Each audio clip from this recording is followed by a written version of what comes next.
Hello family, good morning. మాకు ఇక్కడ morning 4 o'clock అయింది, అందుకే గుడ్ మార్నింగ్ చెప్పాను. ఫుడ్ ప్రిపేర్ చేసుకొని బాక్సులు పెట్టుకుంటున్నాము అని అంటే ఎక్కడో చోటికి వెళ్తున్నామని అర్థం అనమాట.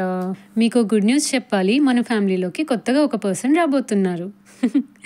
యాక్చువల్గా ఈ డైలాగ్ విన్న వెంటనే నాకు చాలా నవ్వు వస్తుంది అనమాట. ఎందుకంటే ఒకసారి మా మేనేజర్ ఒకరు మా ఆఫీస్ వాట్సాప్ గ్రూప్లో ఒక మెసేజ్ పెట్టారు, I'm glad to share that we're inviting a new person into our family అనేసి. ఆబ్వియస్లీ ఏమనుకుంటాము, పాప బాబో అనుకుంటాం అనమాట. సో నేను దానికి అలాగే రిప్లై ఇచ్చాను. కానీ తర్వాత తెలిసింది ఆయన కార్ కొన్నారని చెప్పి. సో మనం కూడా కార్ తీసుకోవడానికి వెళ్తున్నాం అనమాట. కాకపోతే ఆ కార్ పిక్ చేసుకోవడానికి 6 hours జర్నీ చేసి వెళ్ళాలి. అందుకని ట్రైన్ బుక్ చేసుకున్నాము. అందుకే ఇంత ఎర్లీ మార్నింగ్ స్టార్ట్ అయిపోతున్నాం.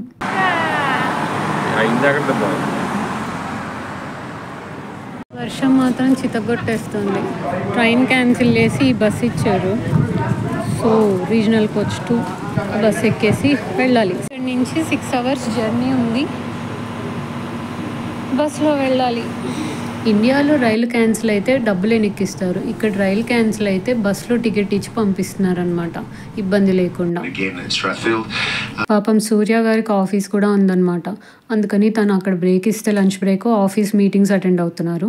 నేనేమో లంచ్ కంప్లీట్ చేసేసుకుంటున్నాను. బేసిక్గా మన ఇండియాలో బస్సులు ఆపాలంటే ఏ దాబా దగ్గర ఆపుతారు, వీళ్ళు ఏంటండి మెక్డొనాల్డ్స్ దగ్గర ఆపారు. ఈ బస్ ఎక్కిన దగ్గర నుంచి నాకున్న పెద్ద డౌట్ ఏంటంటే, ఈ డ్రైవర్ అంకుల్స్ అందరికీ యూనిఫామ్ తో పాటు గుండు కూడా కామన్ గా ఉంది. డ్రెస్ కోడ్ లాగా హెయిర్ స్టైల్ కోడ్ కూడా ఉంటుందేమో మరి. సక్సెస్ఫుల్ గా 6 గంటలు జర్నీ చేసిన తర్వాత మన డెస్టినేషన్ కి రీచ్ అయిపోయాం. కానీ ఇక్కడికి వచ్చిన టాక్సీ సర్వీసెస్ ఏవి దొరకట్లేదు అనమాట. మేము వెళ్లాల్సిన లొకేషన్ 5 o'clock క్లోజ్ చేస్తారు, ఇప్పుడు 4:30 అయింది. ఎలా సార్ట్అవుట్ చేయాలా అని సూర్య గారు ఏవో తిప్పలు పడుతున్నారు. మొత్తానికి లోకల్ టాక్సీ సర్వీస్ ఏదో దొరికిందనమాట. పెద్ద ఫ్యామిలీ ట్రిప్కి వెళ్ళే కార్ లాగా ఉంది. 5ంటికి క్లోజ్ చేశాడు అనుకోండి, మళ్ళీ ఇక్కడ హోటల్ రూమ్ తీసుకొని నెక్స్ట్ డే వరకు వెయిట్ చేయాల్సిందే. అందుకే ఈ తిప్పలన్నీ. ఇంతకీ కార్ తీసుకోవడానికి ఇంత దూరం ఎందుకు వచ్చామా అంటే, మనం తీసుకున్నది సెకండ్ హ్యాండ్ కార్ అనమాట. పికెల్స్ అని ఆన్లైన్లో ఆక్షన్ సర్వీసెస్ ప్రొవైడ్ చేసే వెబ్సైట్ ఉందన్నమాట. అందులో ఈ కార్ మనం పర్చేస్ చేసాం. సో అలా మనకి కార్ దొరికింది. అంతేకాదు ఈ కారుకి డైరెక్ట్గా పేమెంట్ చేయకుండా నోవేటెడ్ లీజ్లో పర్చేస్ చేసామన్నమాట. అంటే దాదాపు కార్ లోన్ లాంటిది. కానీ కార్ లోన్కి నోవేటెడ్ లీజ్కి చాలా డిఫరెన్స్ ఉంది. ఒకవేళ ఆస్ట్రేలియాలో మీరు ఎవరైనా కార్ నోవేటెడ్ లీజ్లో కొనాలనుకుంటే కింద కామెంట్లో మెన్షన్ చేయండి, నేను డీటెయిల్స్ అన్ని నెక్స్ట్ వీడియోలో అప్లోడ్ చేస్తాను. ఎంతైనా మనకంటూ ఒక కార్ ఉంటే ఎక్కడికి వెళ్ళాలన్నా ఇబ్బంది ఉండదు కదా.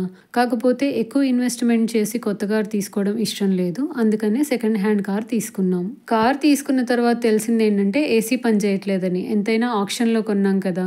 కానీ ఎంజీ సర్వీసెస్ ఏంటంటే 10 years వారంటీ ఉంది కాబట్టి వాళ్ళు దాన్ని సార్ట్అవుట్ చేస్తామన్నారు. సో ఇప్పుడు మనం సిడ్నీ వెళ్ళంగానే కార్ సర్వీసింగ్కి ఇచ్చి ఏసీ అంతా బాగు చేయించాలన్నమాట. సిడ్నీలో లోకల్ ట్రాన్స్పోర్టేషన్ సిస్టమ్ చాలా బాగుంటుంది. కానీ పక్కనున్న 2 kilometers దూరం వెళ్ళాలన్నా మినిమం ₹100 కట్టాల్సిందే. అందుకనే car is the best choice.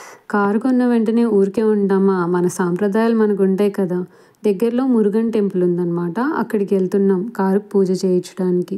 ఇదిగో మొత్తానికి పూజ అంతా కంప్లీట్ అయిపోయింది. ఇక్కడ ఓం శ్రీమన్ రాస్తే దారిలో వచ్చే కంగారులకి ఏమర్థమవుతాయి అని అంటున్నారు సూర్య. ఫైనల్గా పూజ అంతా అయిపోయినాక ఒక 2-3 ఫోటోలు దిగేసి ఇంటికి బయలుదేరిపోయామన్నమాట. So I'm glad to share that we're inviting a new person into our family.